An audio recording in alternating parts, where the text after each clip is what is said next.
What if I told you that the life you're dreaming of is already yours? Not tomorrow, not next year, not after you get the degree, the job, or the approval. Right now. But the problem is, you don't believe it yet. And until you do, nothing will move. Let me ask you something.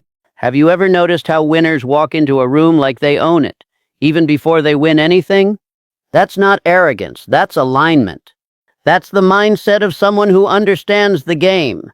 They act as if it's already theirs, because mentally, emotionally, spiritually, it already is. That's the secret no one told you. You don't wait to have it to believe it. You believe it to have it. This speech isn't just motivation, it's a wake-up call, a blueprint, a mental shift that can flip your entire reality. So don't just watch this speech, absorb it. Let it rewire the way you think, speak, and move. Because by the end of it, you won't just want success. You'll start walking like it, talking like it, and becoming it. Let's begin. Belief precedes reality. This is not just a phrase, it is the origin of every transformation, every breakthrough, every triumph. Your mind is the command center of your existence. Everything you experience in the physical world is first born in the invisible realm of your thoughts. If you do not believe you are worthy, capable, powerful, or deserving, then no amount of effort, strategy, or opportunity will be enough to sustain lasting success. What you believe becomes what you expect, and what you expect becomes what you receive. Life mirrors your belief back to you, not your desires.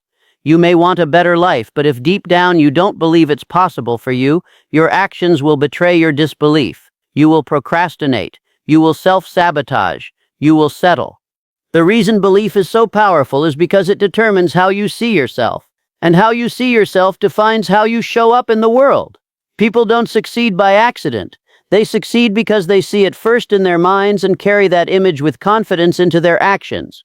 If you think of yourself as a failure, your brain will filter every event through that identity. Even when good things happen, you'll dismiss them. Even when opportunities come, you'll shrink. But if you believe you're meant for more, your brain will search for evidence to support that belief. Suddenly, obstacles become lessons. Setbacks become setups. Life starts to respond to you differently. Many people wait for evidence before they believe. But the truth is, belief is what creates the evidence. Belief is the seed, reality is the harvest. You don't wait for fruit to appear before you plant the tree. In the same way, you don't wait for results to believe in yourself. You choose belief first, then results follow. That's why people who seem lucky or gifted are often just people who had the audacity to believe in themselves long before the world validated them. You must begin to act, think, and feel like the person who already possesses what you desire. Speak like you're already there. Walk like you've already arrived. This mental alignment creates emotional certainty. Emotional certainty shapes your decisions, and those decisions shape your destiny.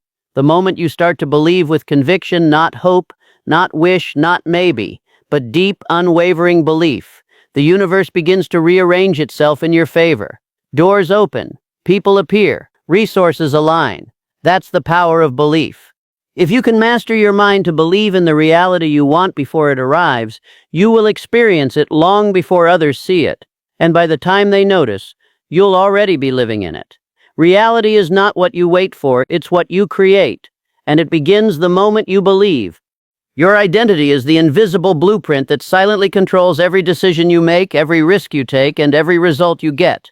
You may think you're making choices freely, but you're only choosing what aligns with who you believe you are. If you see yourself as someone who's always struggling, then every action you take, no matter how well intended, will somehow reinforce that identity.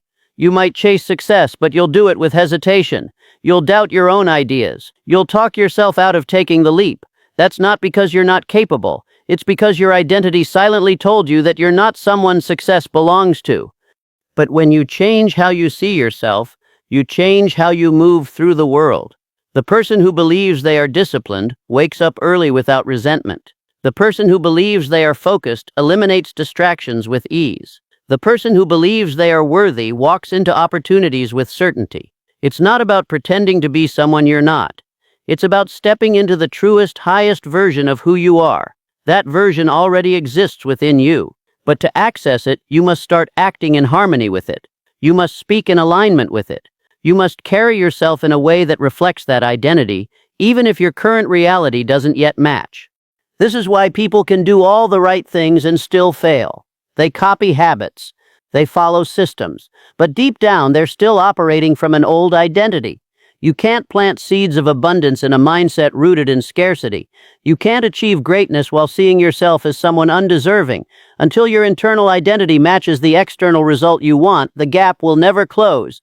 The truth is, success isn't something you chase, it's something you become. You become it in your thoughts. You become it in your emotions. You become it in your habits. Once you fully embrace that identity, the outcomes begin to reflect it naturally. The person who wants to change their life must first change how they see themselves. You are not your past. You are not your failures. You are not the version of yourself that gave up before. You are who you decide to be from this moment forward. That decision is the pivot point. When you say, "I am a leader," your posture changes. When you say, "I am disciplined," your habits follow. When you say, "I am successful," your energy shifts. Others begin to notice. And slowly, the world starts responding to the new version of you. That is the power of identity. It doesn't follow success, it creates it. Everything in this universe operates on frequency, including you. Your thoughts, emotions, and beliefs generate energy, and that energy shapes your reality. This is not just about being positive or upbeat, it's about understanding that the energy you project becomes the signal you send out to life. That signal determines what you attract, who you meet, and what opportunities come your way.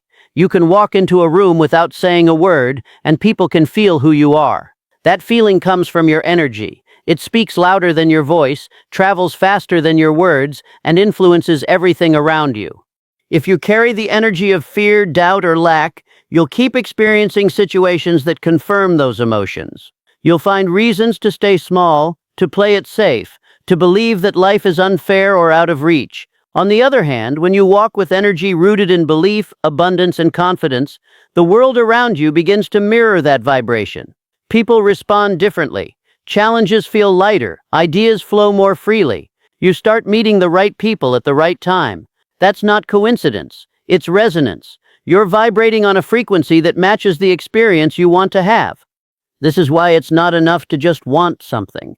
Wanting often comes from a place of lack, a feeling that you don't have it. And that energy reinforces more lack. But when you shift from wanting to embodying, when you act, think, and feel like the version of you who already has what you desire, you begin to attract experiences that align with that identity. It's not about pretending, it's about choosing your energy deliberately. It's about deciding that your state of being is more powerful than your circumstances. People often try to change their life from the outside in. They change jobs, move cities, cut people off. But unless they shift the energy within themselves, they keep attracting the same patterns in different forms. Your energy is the root of it all. You can't attract peace while vibrating in chaos. You can't attract abundance while clinging to scarcity. You can't attract love while holding resentment. Life meets you where you are, not where you wish to be. That's why the work must always begin internally. You are a magnet, constantly pulling experiences toward you based on what you're radiating. So if you want a better life, raise your energy, elevate your state of being, choose thoughts that empower you, emotions that uplift you, beliefs that support your vision. Walk like it's already yours. Speak like it's already done. Live like you are already that person. Because the moment your energy aligns with your desires, the experience begins to chase you. That is the power you hold, and it starts the moment you choose to use it. The words you speak are not just sounds, they are declarations. They are commands sent to your subconscious mind and signals broadcast to the world around you. When you constantly speak from a place of lack, saying things like, "I don't have enough, I can't afford that, I'm not ready," or "that's just how my life is," you reinforce limitation in your reality. You teach your mind to accept less, expect struggle, and normalize being stuck. Every time you use the language of lack, you shrink the space in which abundance could enter. You close doors before they even open. You trap yourself in the very cycle you're trying to break. People don't realize how powerful their language truly is. It doesn't just describe their life, it builds it. When you constantly affirm what's missing, you train your focus to look for more of what's missing, and what you focus on expands. If you're always talking about not having time, you'll never find time. If you're always saying money is hard to come by, it will continue to be. If you keep saying, I'm always tired, nothing ever works out, or I'm not good enough, your life will echo those statements back to you in experience after experience. To eliminate the language of lack, you must first become aware of it. Most people speak it without even realizing. They casually complain, make excuses, and express doubt as if it's just conversation. But words carry energy, they plant seeds, and whether you mean them or not, they start shaping your mindset and your perception. You have to train yourself to stop reinforcing the life you no longer want. Start by replacing lack-based language with empowering alternatives. Instead of saying, I can't, say, I'm working on it. Instead of, I don't have, say, I'm creating space for it. Instead of, I'm not there yet, say, I'm on my way. These subtle shifts change your energy, and that energy changes your outcomes. More importantly, speak about your life as if it's already moving in the right direction. Affirm what you want as if it's already on its way. Talk like a person who believes in their future, not someone who is stuck in their past. You don't have to lie or pretend, but you do have to protect the atmosphere you're building with your words, because every sentence you speak is either building your dream or breaking it down. You can't manifest abundance while constantly affirming what you lack. You can't live a powerful life while using powerless language. You must speak like someone who already owns the life they want, because when your words change, your energy changes, and when your energy changes, your reality follows. Creation begins in the mind long before it ever shows up in your hands. The most powerful way to bring a dream to life is to begin with the end in mind, to mentally and emotionally place yourself at the destination, and then work backward from that reality. When you create from the end, you're not operating from wishful thinking. You're moving with certainty, with purpose, with direction. You're not chasing success. You're stepping into a version of yourself that already lives in the outcome. That mental alignment is what separates the dreamers from the achievers. It's what allows certain people to move with confidence, even when their external circumstances show no evidence of progress. They see it before it's real, they feel it before it arrives, and they act in accordance with the future they've already claimed as their own. This principle is how all great things are built. Every bridge was imagined complete before a single stone was laid. Every book was finished in the author's mind before the first word was typed. Every vision, every invention, every masterpiece began with someone seeing the end before they began. That image, that emotional connection to the result, pulls them forward. It creates clarity in the chaos, focus in the fog, and belief in the face of doubt. When you act from the end, you don't need external validation to keep going. You're not reacting to what is, you're responding to what will be. That's how faith works. It doesn't ask for proof, it becomes the proof. Most people try to build their future by focusing only on the next step. But if you don't know where you're going, how do you know which step to take? Creating from the end gives you a clear target. It helps you make decisions faster. It removes hesitation. It builds momentum. You stop asking if it's possible and start behaving like it's inevitable. The energy you carry shifts. The way you speak about your life changes. You begin to walk like someone who already owns what they once dreamed of. This mindset also transforms how you deal with obstacles. When you're locked into the end, setbacks don't shake you. You don't panic when things go wrong because your eyes are on the final picture, not the current problem. You trust the process because you've already seen the result. You don't get distracted by delays or detours. You don't need to force outcomes. You simply align with the version of you that already has it, and then you move from that space. That's what it means to create from the end. It's not fantasy, it's focus. It's not delusion, it's direction. And once you master that approach, you stop hoping for the life you want and start living as if it's already yours. That's when everything changes. Confidence is often misunderstood. Most people believe it's something you earn after achieving something great, that it comes only when the results arrive, when others approve, or when the evidence is strong enough to silence doubt. But that thinking is backwards. Confidence is not something that appears after success. It's the decision that creates success. It's a mental choice made in the absence of certainty, and often in the face of fear. Confidence is stepping forward without all the answers, moving before the applause, believing in your ability to figure things out even if you've never done it before. It's not arrogance, it's not pretending, it's trust. Trust in your own potential, in your own growth, and in your own ability to adapt, learn, and rise. When you wait for results to feel confident, you become a prisoner of your circumstances. You give away your power to outside conditions. You start seeking permission to believe in yourself. But when you choose confidence first, you take control of your life. You lead instead of follow. You act instead of hesitate.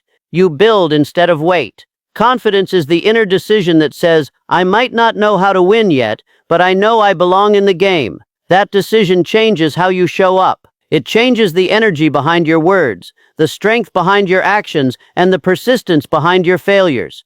You don't need a perfect record to be confident. You don't need 10 wins in a row.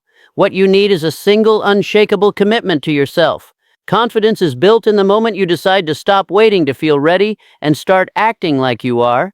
It's built every time you keep a promise to yourself, every time you try again, every time you show up, speak up, and push forward, even when your voice shakes, especially when it shakes. That's when real confidence is born, not in comfort, but in courage. The truth is, confident people are not fearless. They've just trained themselves to take action despite the fear. They've stopped tying their worth to outcomes and started tying it to effort. They know who they are becoming matters more than what they're achieving in any one moment. And that mindset frees them. It empowers them to take risks, to move with conviction, and to face the unknown with a sense of power, not panic. When you make the decision to be confident, you change how the world sees you. You attract people, opportunities, and experiences that reflect the strength you carry.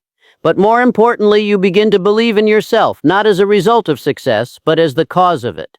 That's the shift, that's the power, and it's available to you the moment you decide to stop waiting and start owning who you are becoming. Confidence is not found. It is chosen. It is lived. It is created by you. The life you desire is already waiting for you, but it won't come to the version of you that doubts, delays, or plays small. It will come to the version that dares to act as if it's already yours. When you shift your identity, raise your energy, speak abundance, create from the end, and choose confidence without waiting for permission, you become magnetic.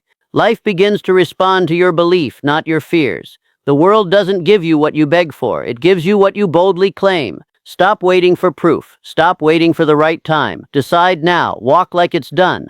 Think like it's yours. Speak like it's on its way. Because the moment you begin to live from that future begins to move toward you. Your next level is not something you chase, it's something you become. So act like it's already yours, and soon it will be.